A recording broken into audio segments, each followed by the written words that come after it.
న్యాయపోరాటాన్ని ఆవిష్కరించే చిత్రం ఇది. వాస్తవిక కథతో పాటు కొన్ని సీన్స్ ఆసక్తిగా సాగడంతో ఈ నింద సినిమాపై మొదట్లో బాగానే ఆసక్తి పెరిగింది. ఏ తప్పు చేయనివారికి అన్యాయంగా శిక్ష పడితే వారి జీవితాలు ఎలా నాశనం అవుతాయి అనే కోణంలో సాగిన ఈ సినిమా కొన్ని చోట్ల ఎమోషనల్ గా సాగుతూ ఆకట్టుకుంది. కొంతమంది పోలీసులు ప్రవర్తన, కొందరి రాజకీయ నాయకుల ఒత్తిడికితో వాళ్ళు అమాయకులను ఎలా బుక్ చేస్తారనే అంశాలను సినిమాలో బాగానే చూపించారు. ఇక తన నటనతో వరుణ్ సందేశ్ ఈ చిత్రంలోనే ఉత్తమమైన నటనను కనబర్చారు. ముఖ్యంగా క్లిష్టమైన కొన్ని ఎమోషనల్ సన్నివేశాల్లో ఆయన తన మార్క్ నటనతో ఆకట్టుకున్నాడు.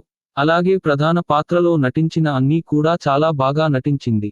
మరో కీలక పాత్రలో నటించిన తనికెళ్ల భరణి తన నటనతో మెప్పించాడు. డిజిటల్ మార్కెట్ ఊపందుకున్నాక వివిధ భాషల్లో క్రైమ్ ఇన్వెస్టిగేషన్ థ్రిల్లర్లు ఓటీటీలను ముంచెత్తేస్తున్నాయి. సంచలనం రేపిన కేసులను ఎంచుకుని, వాటి పూర్వాపరాలను పరిశీలించి ఆసక్తికర స్క్రిప్టుగా మలుచుకుని సినిమాలు తీసి మెప్పిస్తున్నారు దర్శకులు. ఈ విషయంలో మలయాళ దర్శకుల నైపుణ్యమే వేరు. మర్డర్ కేసులతో ముడిపడ్డ సినిమాలను వాళ్ళు డీల్ చేసే విధానం ఎంతో ప్రత్యేకంగా ఉంటుంది.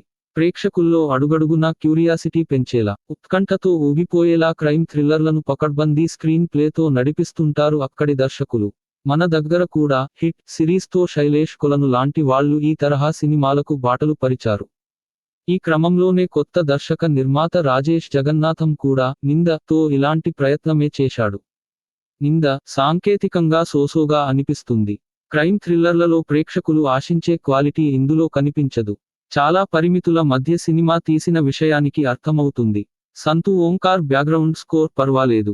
పాటలు బాలేవు, అనవసరంగా ఇరికించినట్లు అనిపిస్తాయి. రమీజ్ నవీన్ ఛాయాగ్రహణం ఓకే. తనే సొంతంగా ప్రొడ్యూస్ చేసుకోవడంతో పాటు స్క్రిప్టు సమకూర్చుకుని సినిమా తీసిన రాజేష్ జగన్నాథం ఉన్నంతలో మంచి ప్రయత్నమే చేశాడు. తను ఎంచుకున్న కథ బాగున్నా, దాన్ని ఆసక్తికరంగా నడిపించే కథనం, అవసరమైన ప్రొడక్షన్ సమకూర్చుకోలేకపోయాడు. రచయిత, దర్శకుడిగా అతడికి యావరేజ్ మార్కులు పడతాయి.